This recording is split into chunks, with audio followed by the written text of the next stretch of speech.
খবৰ কেনেকুৱা সকলোৰে ভাল লাগিছে নে নাই পুৰা ভাল লাগিছে তেতিয়াহ'লে মোৰ লগত সকলোৱে একেলগে ক'ব ভাৰত মাতা কি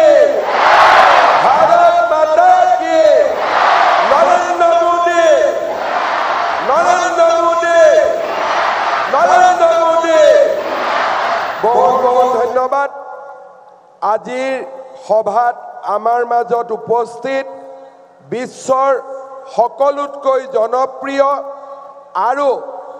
অসমবাসীৰ অতিকে আদৰৰ ভাৰতৰ সন্মানীয় প্ৰধানমন্ত্ৰী শ্ৰী নৰেন্দ্ৰ মোদী ডাঙৰীয়া আমাৰ মাজত উপস্থিত কেন্দ্ৰীয় মন্ত্ৰী আমাৰ সন্মানৰ সৰ্বানন্দ সোণোৱাল ডাঙৰীয়া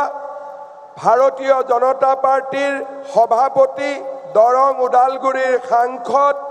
দিলীপ শইকীয়া ডাঙৰীয়া মন্ত্ৰী কেশৱ মহন্ত ডাঙৰীয়া জয়ন্ত মল্ল বৰুৱা ডাঙৰীয়া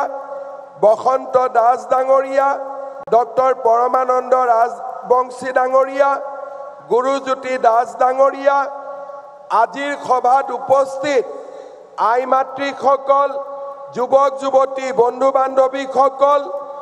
আৰু মোৰ আদৰৰ সন্মানৰ সুধীবৃন্দ বিকশিত অসম গঢ়াৰ বিশাল কৰ্মযজ্ঞৰ অংশ হিচাপে আজি অলপ সময়ৰ পিছতেই নতুন ভাৰতৰ খনিকৰ মাননীয় প্ৰধানমন্ত্ৰী ডাঙৰীয়াই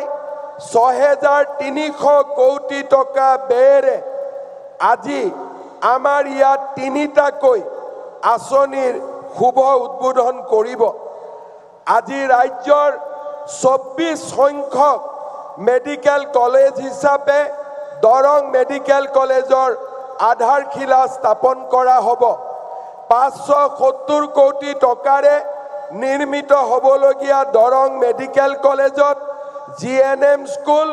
আৰু নাৰ্ছিং কলেজো সন্নিৱিষ্ট থাকিব ৩ বছৰৰ ভিতৰত এই মেডিকেল কলেজৰ নিৰ্মাণৰ কাম আমি সম্পূৰ্ণ কৰিম আৰু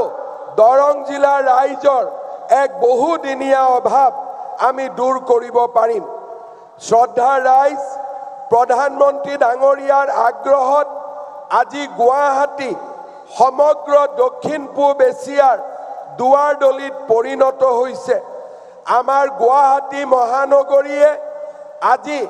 দৰঙক স্পৰ্শ কৰিব দৰং আৰু গুৱাহাটী আৰু মৰিগাঁও জিলাৰ সমন্বয় সাধনেৰে গুৱাহাটী ৰিং ৰোড নিৰ্মাণ কৰা হ'ব ৪৫৩০ কোটি টকাৰে এই ৰিং ৰোড নিৰ্মাণ হোৱাৰ লগে লগে গুৱাহাটী মহানগৰীয়ে দৰঙক স্পৰ্শ কৰিব মৰিগাঁওক স্পৰ্শ কৰিব আৰু আমাৰ সমগ্ৰ অঞ্চলটোত এক নতুন দিগন্ত উন্মোচিত হ'ব এই আঁচনিৰ অংশ হিচাপে বাইহাটা চাৰিআলিৰ পৰা কুৰুৱা চন্দ্ৰপুৰ হৈ সোণাপুৰ আৰু তাৰ লগতে কুৰুৱা আৰু নাৰেংগীৰ মাজত ৩ কিলোমিটাৰ দীঘল এখন নতুন ব্ৰহ্মপুত্ৰৰ দলঙো নিৰ্মাণ কৰা হ'ব এই দলঙৰ বাবে আমাৰ প্ৰধানমন্ত্ৰী নৰেন্দ্ৰ মোদী ডাঙৰীয়াই ১২০০ কোটি টকাৰ অনুমোদন জনাইছে শ্ৰদ্ধাৰ ৰাইজ আমাৰ এই দুইটা আঁচনি ৰিং ৰোড আৰু কুৰুৱা নাৰেংগীৰ মাজৰ দলঙে আমাৰ এই গোটেই অঞ্চলটোলৈ এক নতুন অৰ্থনীতি কঢ়িয়াই আনিব স্যাটেলাইট টাউনশ্বিপ নিৰ্মাণৰ এক নতুন সুবিধা আমাৰ মাজলৈ আহি পৰিব শ্ৰদ্ধাৰ ৰাইজ আজিৰ দিনটোত প্ৰধানমন্ত্ৰী ডাঙৰীয়া গোলাঘাটকে ধৰি ১৮,০০০ কোটি টকাৰ অসমক উপহাৰ দিব আপোনালোকে মনত পেলাওক কংগ্ৰেছৰ দিনত কেতিয়াবা একেলগে ১৮,০০০ কোটি টকা অসমক উপহাৰ দিয়া হৈছিল নেকি কেতিয়াবা দিয়া হৈছিল নেকি কংগ্ৰেছে কেতিয়াবা আমাক ইমান উপহাৰ দিছিল নেকি আজি আমাক কোনে উপহাৰ দিছে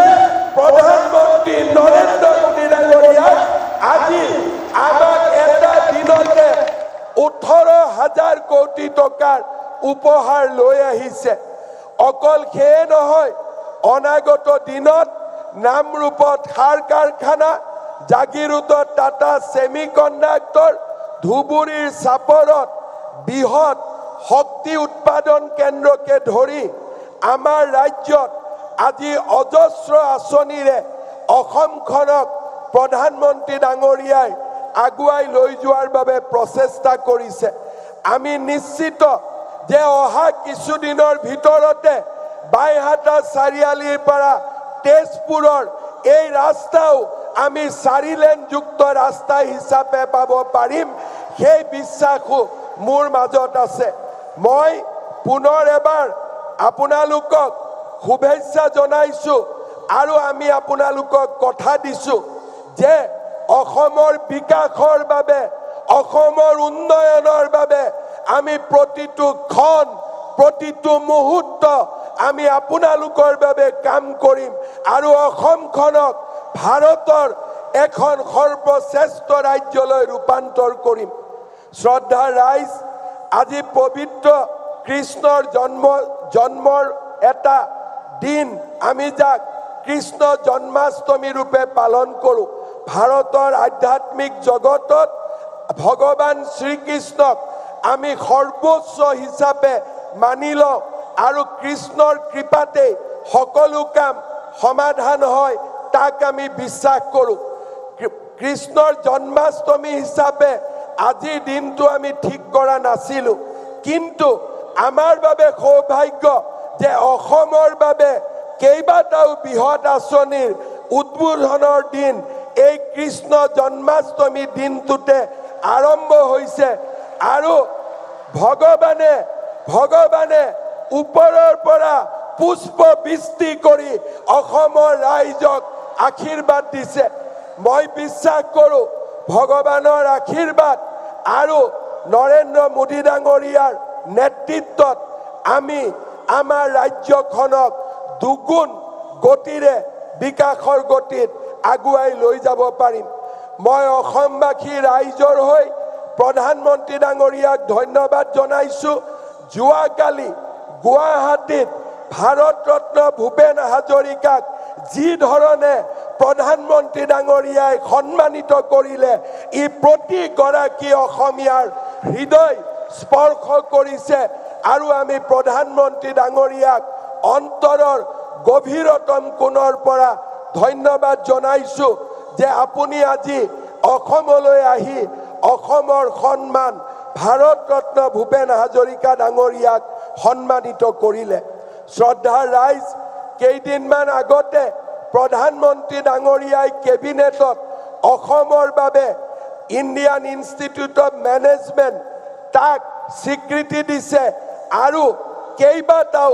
নতুন গুৰুত্বপূৰ্ণ আঁচনি ভাৰত চৰকাৰৰ বিবেচনাধীন হৈ আছে মই বিশ্বাস কৰোঁ এই আটাইবোৰ আঁচনি যেতিয়া আমি ধৰাতললৈ আনিব পাৰিম আমাৰ অসমখন ভাৰতৰ ভিতৰতে এখন বিকশিত ৰাজ্য হিচাপে মূৰ দাঙি উঠিব সন্ত্ৰাসৰ পিছত হিংসাৰ ৰাজনীতিৰ পিছত এটা পৰিৱেশ আজি অসমত নিৰ্মাণ হৈছে সেয়া হৈছে বিকাশৰ পৰিৱেশ সেয়া হৈছে উন্নয়নৰ পৰিৱেশ এক আন্দোলন বিবৰ্জিত পৰিৱেশত আজি অসমে নতুন দিগন্তলৈ গতি কৰিছে মই অসমৰ ৰাইজক ধন্যবাদ জনাম যোৱা 5টা বছৰত আপোনালোকে আমাক যি ধৰণে সহযোগিতা কৰিলে আজি তাৰ বাবে আমি এখন নতুন অসমৰ সপোন দেখিবলৈ সক্ষম হৈছো মই বিশ্বাস কৰোঁ যে আমাৰ ৰাইজৰ আশীৰ্বাদত আমি এনেকৈ এটাৰ পিছত এটা নতুন নতুন আঁচনিৰে আমি ৰাজ্যখনক আগুৱাই লৈ যাব পাৰিম আমি যেতিয়া গুৱাহাটীৰ ৰিং ৰোডৰ কথা কৈছিলোঁ একাংশ লোকে আমাক হাঁহিছিলে আজি ৰিং ৰোড বাস্তৱত ৰূপায়িত হ'ল নাৰেংগী কুৰুৱাৰ দলঙৰ কথা যেতিয়া আমি কৈছিলোঁ একাংশ লোকে আমাক ইটিকিং কৰিছিলে কিন্তু আজি নাৰেংগী কুৰুৱাৰ দলং বাস্তৱায়িত হ'ল গুৱাহাটী উত্তৰ গুৱাহাটীৰ দলঙৰ কথা যেতিয়া আমাক কৈছিলো মানুহে আমাক হাঁহিছিলে কিন্তু জানুৱাৰী মাহত মই প্ৰধানমন্ত্ৰী ডাঙৰীয়াক আমন্ত্ৰণ জনাইছো গুৱাহাটী আৰু উত্তৰ গুৱাহাটী দলঙৰো শুভ উদ্বোধনৰ বাবে অৰ্থাৎ আজি অসমে নতুন দিনৰ প্ৰত্যাহ্বান গ্ৰহণ কৰিছে নতুন আশা বুকুত বান্ধি এখন নতুন অসম নিৰ্মাণৰ দিশত আগবাঢ়িছে যিসকলে আমাক বিৰোধিতা কৰে তেখেতসকলকো মই ক'ব খুজিছো অসমৰ বিকাশৰ গতিত অসমৰ উন্নয়নৰ গতিত হিমালয়ো যদি আহি সন্মুখত থিয় হয় আমি হিমালয়কো অতিক্ৰম কৰি আগবাঢ়ি যাম আৰু এখন নতুন অসম আমি নিৰ্মাণ কৰিম পুনৰ এবাৰ আজিৰ এই দৰঙৰ পবিত্ৰ মাটিৰ পৰা পবিত্ৰ ভূমিৰ পৰা মই অসমবাসী ৰাইজৰ হৈ প্ৰধানমন্ত্ৰী ডাঙৰীয়াক আকৌ এবাৰ অসম ভূমিলৈ আদৰণি জনাইছো ৰাইজক অনুৰোধ কৰিম সকলোৱে নিজৰ মোবাইলৰ বেটাৰীৰ লাইট জ্বলাই প্ৰধানমন্ত্ৰী ডাঙৰীয়াক আপোনালোকে এবাৰ স্বাগত কৰক সকলোৱে মোবাইলৰ লাইট জ্বলাই প্ৰধানমন্ত্ৰী ডাঙৰীয়াক থিয় হৈ আপোনালোকে সকলোৱে এই পবিত্ৰ ভূমিলৈ আকৌ এবাৰ স্বাগত কৰক সকলোৱে ক'ব ভাৰত মাতা কি নৰেন্দ্ৰ মোদী নৰেন্দ্ৰ মোদী নৰেন্দ্ৰ মোদী বহুত বহুত ধন্যবাদ জয় হিন্দ বন্দে মাতৰম